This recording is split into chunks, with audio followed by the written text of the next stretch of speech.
Gautam Buddha once said that the secret to good health lies not in medicines, wealth, or even in the power of the mind, but in something far simpler and deeper, the human body. He believed that to mourn the past or to worry about the future was to miss the true wisdom of life, which is to live honestly and fully in the present moment. But most of us, trapped in the illusions of time, find it nearly impossible to live in the now.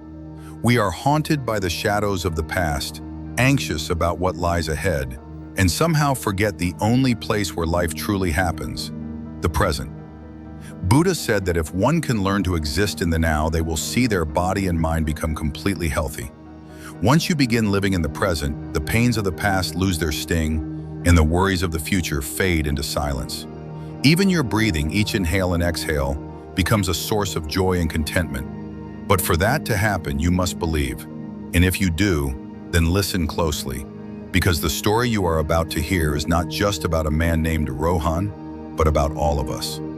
It's a story about pain, failure, transformation, and the powerful light of presence that can guide anyone from despair to peace. Rohan was sitting alone on a rocky ledge at the edge of a mountain, the sky above him gray, his heart even heavier. His face was streaked with tears, his eyes empty, and the world around him quiet, save for the occasional gust of wind. He wasn't there for the view. He wasn't there for solitude. He had come with the intention of ending everything, his pain, his failure, his very existence. Just as he was about to lean forward, a voice called out. A Buddhist monk, wrapped in simple robes, happened to pass by. Without asking for permission or showing fear, the monk approached and sat down beside him. For a moment, neither of them spoke. The silence stretched like the sky above.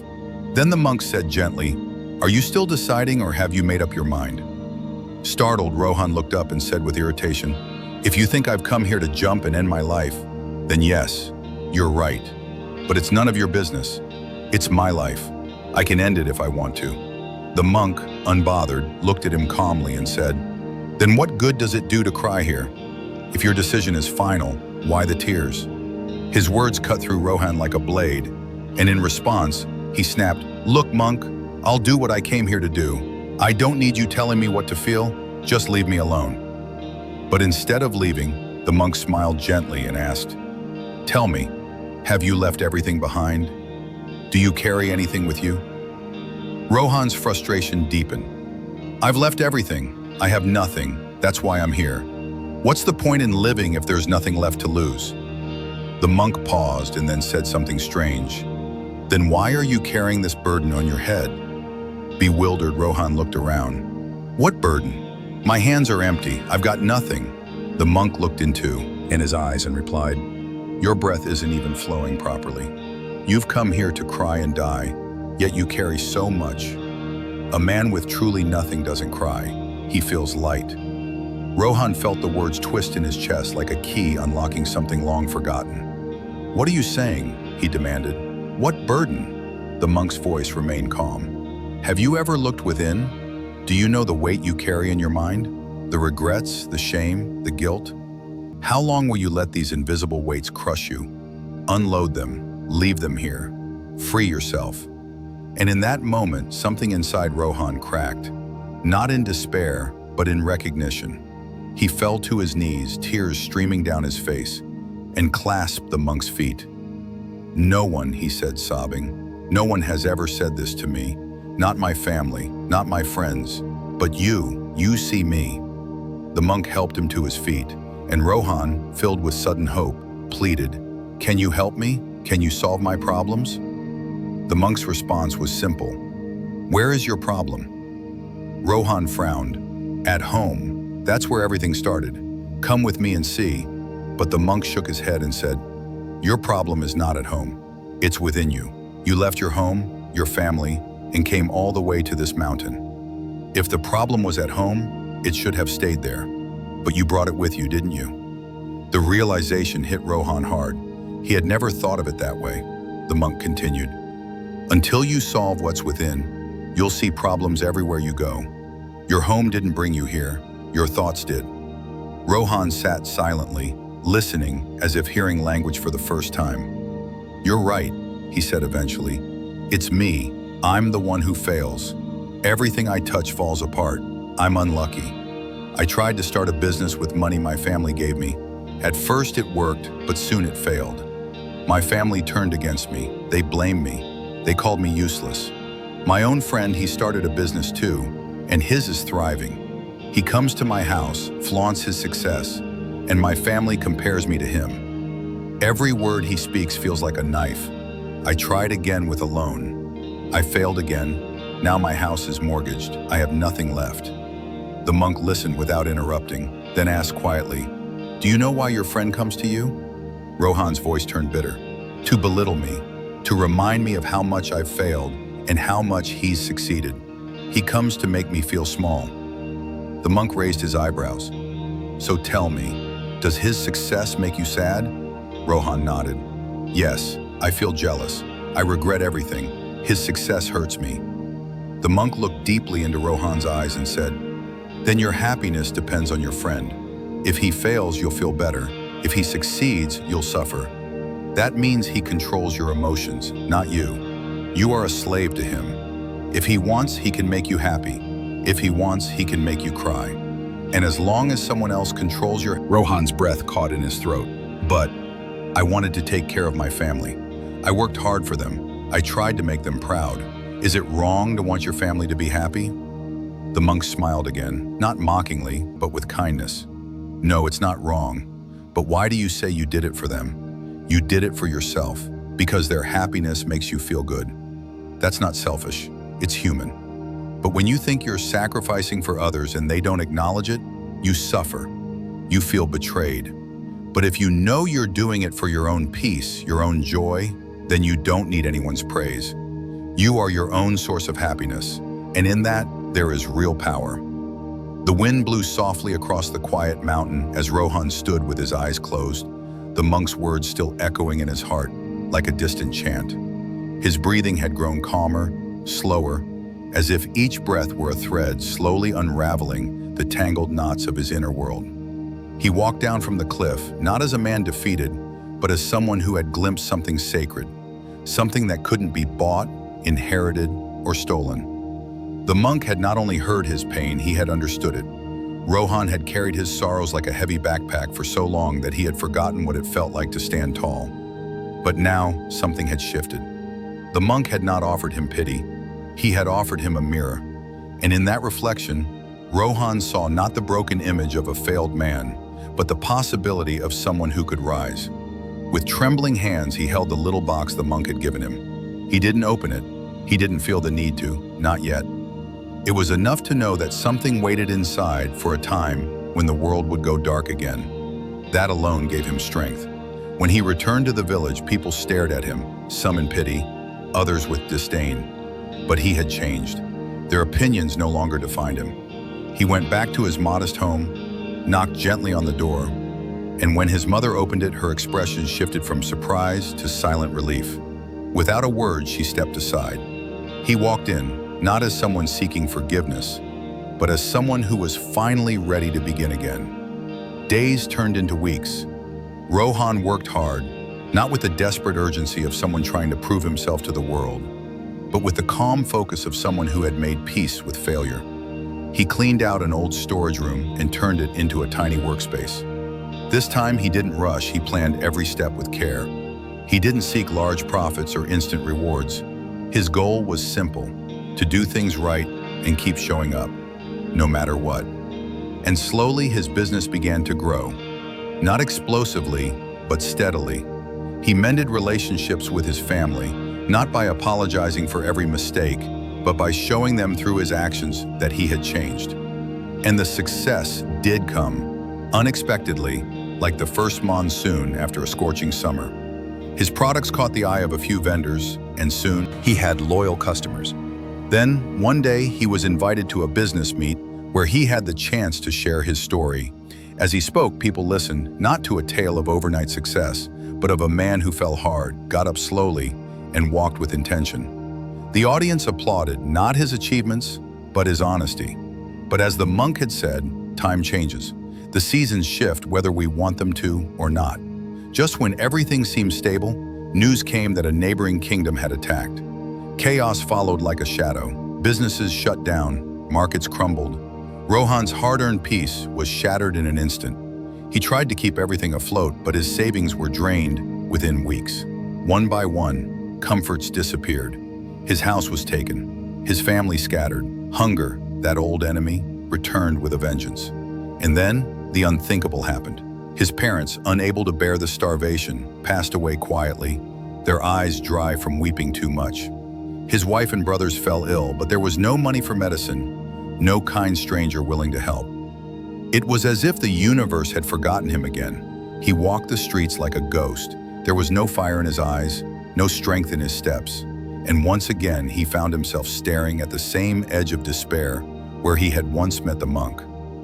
This time, the monk wasn't there. No one was. Only silence and pain. But inside his bag, untouched and almost forgotten, was the little box. He sat down on a stone under a fading sun and opened it. There was no treasure inside, no scroll of divine solutions, no golden secret. Just a note, a single piece of paper that read, "Your life can change for the better at any moment. You may be rich or poor, but with courage, you can accomplish anything." It wasn't magic, it was perspective. Rohan closed his eyes and inhaled deeply. The air was still warm. The world hadn't changed, but something in him did. Again. He looked at the note, reread it, and then folded it carefully and put it back in the box. He wiped his tears, not because he wasn't sad, but because now he knew sadness wasn't permanent. A quiet determination stirred within him. He stood up, weaker in body but stronger in mind. If courage was the only currency he had left, he would spend it wisely. Not to chase lost fortunes or past comforts, but to reclaim the present. To build again not for anyone else, but for himself. The world had broken him twice, but each time it also handed him a lesson. Not in wealth, not in relationships, but in the quiet, untouchable strength that lives within those who refuse to quit. He walked forward. The path was unclear, the sky uncertain, but this time he knew. He didn't need to see the entire road. He just needed to take one more step. And that is how you begin to live in the present. The journey back to life was not grand. There were no crowds to cheer him on, no banners in his honor, and no hands reaching out to guide him. But Rohan no longer needed any of those things. He had loyal customers. Then one day he was invited to a business meet where he had the chance to share his story. As he spoke, people listened, not to a tale of overnight success, but of a man who fell hard, got up slowly, and walked with intention. The audience applauded not his achievements, but his honesty. But as the monk had said, time changes. The seasons shift whether we want them to or not. Just when everything seemed stable, news came that a neighboring kingdom had attacked. Chaos followed like a shadow. Businesses shut down. Markets crumbled. Rohan's hard-earned peace was shattered in an instant. He tried to keep everything afloat, but his savings were drained within weeks. One by one, comforts disappeared. His house was taken. Stone, his family scattered. Hunger, that old enemy, returned with a vengeance. And then, the unthinkable happened. His parents, unable to bear the starvation, passed away quietly, their eyes dry from weeping too much. His wife and brothers fell ill, but there was no money for medicine, no kind stranger willing to help. It was as if the universe had forgotten him again. He walked the streets like a ghost. There was no fire in his eyes, no strength in his steps, and once again, he found himself staring at the same edge of despair where he had once met the monk. This time, the monk wasn't there. No one was. Only silence and pain. But inside his bag, untouched and almost forgotten, was the little box. He sat down on a stone under a fading sun and opened it. There was no treasure inside, no scroll of divine solutions, no golden secret, just a note. A single piece of paper that read, "Your life can change for the better at any moment. You may be rich or poor, but with courage, you can accomplish anything." It wasn't magic, it was perspective. Rohan closed his eyes and inhaled deeply. The air was still warm. The world hadn't changed, but something in him did. Again, he looked at the note, reread it, and then folded it carefully and put it back in the box. He wiped his tears, Not because he wasn't sad, but because now he knew sadness wasn't permanent. A quiet determination stirred within him. He stood up, weaker in body but stronger in mind. If courage was the only currency he had left, he would spend it wisely. Not to chase lost fortunes or past comforts, but to reclaim the present, to build again, not for anyone else, but for himself. The world had broken him twice, but each time it also handed him a lesson. Not in wealth, not in relationships, but in the quiet, untouchable strength that lives within those who refuse to quit. He walked forward. The path was unclear, the sky uncertain. But this time he knew he didn't need to see the entire road. He just needed to take one more step. And that is how you begin to live in the present. The journey back to life was not grand. There were no crowds to cheer him on, no banners in his honor, and no hands reaching out to guide him.